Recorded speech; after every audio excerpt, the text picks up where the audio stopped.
Hi, everyone. Lisa Haven here, and I've got an extra special report to share with you guys today. In today's broadcast, I am bringing on one of the candidates here in Arizona. She is running for public instruction, superintendent of public instruction here in Arizona, Shiri Sapir, and you will not believe the things that she has to share in today's broadcast. And the reason I'm bringing it on is because right now, I think one of the most important battlegrounds is the battlegrounds of our children in our schools. A lot of the times people fail to realize that. I know you guys don't, but a lot of people outside of us do. And we fail to realize that because they're the next generation that makes the rules and regulations for all of society in that generation. And if we do not win our children in our schools, then we've really lost our country entirely. So with me today is Shiri Sapir at electshirisapir.com. So Shiri, are you with me over there? Yes, I am. All right. I'm so excited you were on the broadcast. I guess the first question I have for you is, what is the most important issue that you would consider for Arizona and even the United States of America regarding our children in our schools? Hi, first of all, thanks for having me. I believe that parental rights is number one because that really leads to everything else, right? If you do not like critical race theory or sex education, if you do not like the mandates, if you don't like the academic mediocrity that they're giving our children in the schools, you need to have that control over your children. And right now, the way the system works, they take our money, they put it in the public schools. The parents have no say as to where their children go to school. They have no say as to the curriculum that they're being presented, the assignments, and the conversation that's going on in the school. Not to mention the medical decisions that parents just could not make in the past couple of years now with the mask mandates. It's still going on, and it's almost 2 years now. So parental control, I think, is going to be number one. I agree 100%. And here's a question for you.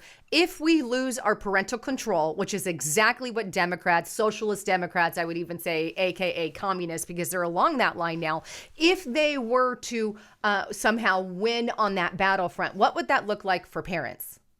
You know, it is really scary right now because what I see is, we know that they've been trying to break the nuclear family for decades now, and they have succeeded in many places and in many areas, in many communities. So when they break down the family, these children are left to their devices and they can be persuaded one way or another. They're really creating democratic socialist voters in the schools every single day because there is no parent involved with our morals and our values. And if we lose that control over our kids, then we're really not going to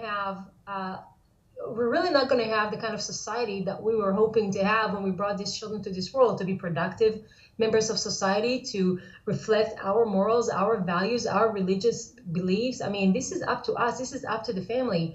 And what they're doing, they're coming in between the parents and the children and say, we know better than you parents. And they say that to the children as well. We have better authority over you than the parents because your parents may not like you having an abortion, or the parent may not like you have a vaccine, or the parent may not like you changing your sexuality or your sexual identity at age 8 or 9. We support that as the system, and they take the kids away from the parents, and it's a disaster. This is something that should worry every parent regardless of their party affiliation. It's not political. Yes. And I think, especially right now, you said a few things that I think are rather important, and all of it is important. But the truth of the matter is, the reason that the Democrats want the parent out is so they can dictate to our kids what they can learn, how they can learn it, who they're going to learn it from, and the parent gets sidetracked. And what happens is, and what we've seen with Common Core, aka Communist Core, is the fact that they are openly teaching our kids radical ideas and radical principles, even in their English lessons. Like when they're correcting sentences, you've got little political slants there. And this is a big problem. And I think something that a lot of parents have woken up to. And thankfully, we've got a lot of people within the Republican Party. We've got people like yourself saying, hey, parents should have a say. We absolutely should, because nobody knows their child better than mom or dad, than the parents. And no educator can make that rule. And so when these educators go off on their tangents, they're literally teaching our kids radical views and radical concepts. And right now there's a massive push, as you know, for critical race theory that literally teaches our children to hate the United States of America. It teaches white kids that they're somehow privileged and minorities that they're somehow the victims. On either side of the fence, I would not want to be called privileged or a victim in that aspect. And imagine the amount of segregation, and I personally believe racism that could arise out of that kind of environment. And so this is the stuff that we're battling. So you hit the nail on the head with that one. Do you see a lot of battles, as far as political battles, I'm talking, as far as critical race theory is concerned in the future, or enough people waking up to that?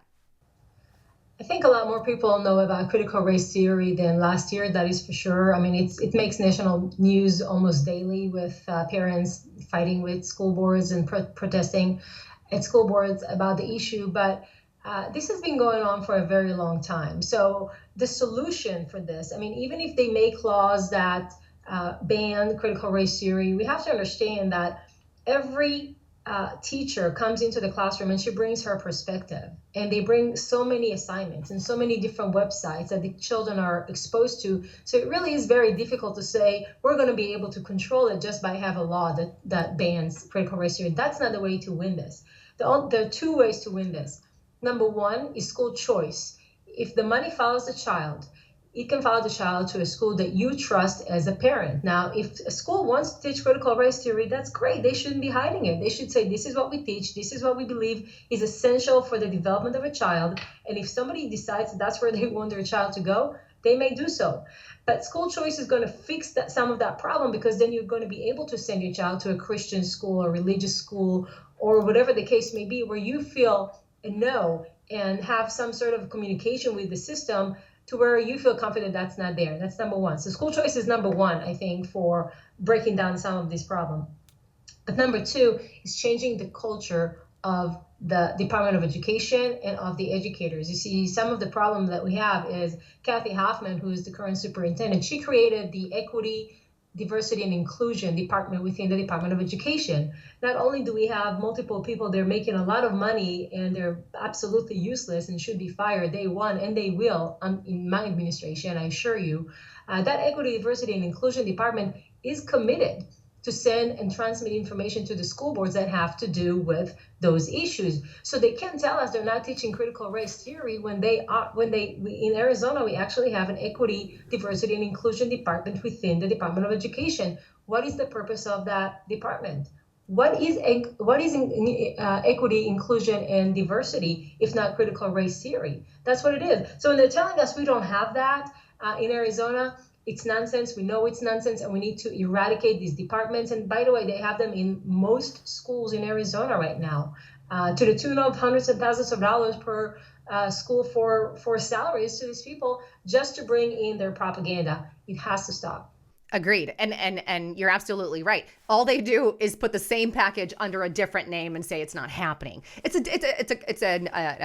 a Democratic, it's right out of the Democratic playbook, and they do it over and over and over again. Oh, it's not called critical race theory. You just put it under a new label. Let's run with that. But I think America is also waking up to that, thankfully. And look, you guys listening out there, I want to encourage you, go to Elect Shiri Sapir. Fill out the information there to get her on the ballot. She's got enough signatures, but we need more. So get on there, sign it up, support her if you're here in Arizona. Check out what she has. And getting people like you, Shiri, into the office is the way. It's the absolute way we get this fixed. People with the right principles and right concepts, and you're one of those people. That's why I'm like, I've got to bring you on, and I've got to bring you on as soon as possible, because we are really dealing with some serious things at our school level. And if we can get our children on the right paths, then we can get some of these socialist mentalities out of our children that's literally destroying our country. And you made a good point there about school choice. Here's a question for you.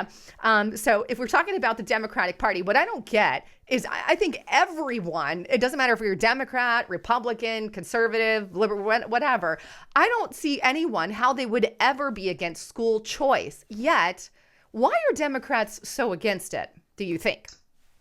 Well, first of all, because they know that would be the most effective way to teach children and get them out of the circumstances they're in. The public schools are the most segregated institutions we have in the United States, just by virtue of geography. If you're in the same socioeconomic, with the same socioeconomic peers, the same racial makeup in your area, well, guess what? You're not going to have the best opportunities in the world. It's just the way it works. So when the Democrats argue against school choice, what do they say? They say, well, that's going to cause all these white, privileged, rich kids to go to private schools. That is one of the dumbest arguments one can make, because that's what happens anyways. They have the options. I took my kids, not that we're that wealthy, but I took my children out and put them in a private school because I can afford it last year, after fighting with the district for 7 months. 7 months they didn't open the school. And I said, this is not going to work out for my children. And I put them in a private school. The best decision I've ever made. So I know, though, that so many other kids, 1.1 million kids that are in the system in Arizona, did not have that option. Why not giving them that option? So the Democrats make that argument, which is just, it's nonsense. But most of their arguments really are illogical and irrational. That's why their arguments are not really arguments. They're just talking points that we absolutely reject. And parents should have the choice. Every kid should have the choice to go somewhere else. And we're going to show that we're telling them, if we were such racists, why would we want school choice? I mean, school choice means we're going to take these minority children and put them somewhere else outside of their geography. That's not racist. That's not equity either. That's equality of opportunity. And that's what we want to promise our kids and give all kids in Arizona. And we have to fight for it. This is the year of school choice. It's nationwide. We see so much legislation happening in so many states right now regarding school choice. And I really think this is going to be a winning message this year with our election.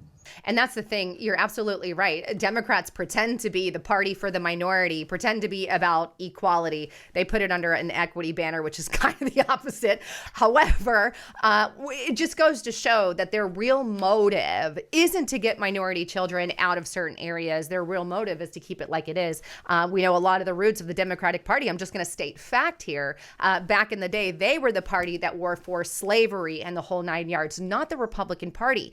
And since then, they have changed their little banner with a little topping, a cherry on top, shall I say, to kind of subvert that, and now are using these tactics against the Republicans, who's never been about that whatsoever. So it's an interesting turn of events, I should say, about what's going on. So another question for you, we've got critical race theory, we've got parents' involvement, which I think is huge because parents need to be involved or our schools would be lost. What about the actual curriculums in the schools? What do you think? I mean, Communist Core is the only option. Are there other options on the table that we should ponder? No, we absolutely have to have other options. We're going to have a committee that will review all the standards in Arizona. Right now we have Arizona standards, but it is Common Core. It doesn't matter what they call it. So we need to review the standards. We need to up the standards some because, our kids will never be able to compete on the world stage with the curriculum we have right now, with the standards, with the competencies they have. They stand no chance. And it's so tragic when you think about this. Why? Why is that? We have all the resources. We have $12 billion that was passed for the budget this year in Arizona. Why can't we make our children smart? Because the curriculum is terrible. The standards are super low. And a lot of the standards are not even being followed through. So I plan on having a task force in the Department of Education to make sure we go out to the schools. We see if the standards are being upheld. We're going to have a committee that's reviewing the standards we have right now in Arizona. There is great curriculum from Hillsdale College for civics and constitutional studies. I'm going to establish the 1776 department within the Department of Education. We're going to push constitutional studies to every child in America. To me, after 12 years in school, for children not to know the Bill of Rights by heart, not to know all the amendments to the Constitution, the Declaration of Independence, not knowing some of the key characters that created and founded this amazing country is unbelievable to me. It is absolutely wrong. There is absolutely no reason for it. Children should be able to write in cursive. They should be able to read and write just like the farmers in America did 200 years ago. Why children today can't? Because we don't teach them. And that has to change. We have to up the vigor in the schools. I believe that they're just trying to make it so easy because you have to understand with the No Child Left Behind and the Race to the Top and all this legislation that came down on these children, all they did was just taking our kids back further and further and just going to try to make a plain level field. But this is not the way it works in the world. Some people are better. Some people are more able to achieve academically. Some people can achieve more with other talents and skills and trades. And I think that's one of the things that I will absolutely be pushing, especially in high schools. We need to give more vocational studies, more career and technological education. These kids don't have to go to college. I wouldn't send a kid to college right now. These are indoctrination camps. Let them go to learn a trade. Let them get a paycheck when this is all over. All of these things can be acquired very easily. Kids are phenomenal. They're smart. They're great. They have so much potential. And I feel that the schools, instead of making them flourish, instead of giving them all the opportunities that they deserve, they just keep telling them you can't because of your gender, you can't because of your race, because of the color of your skin. What kind of an environment is that for a child when somebody tells you you can't?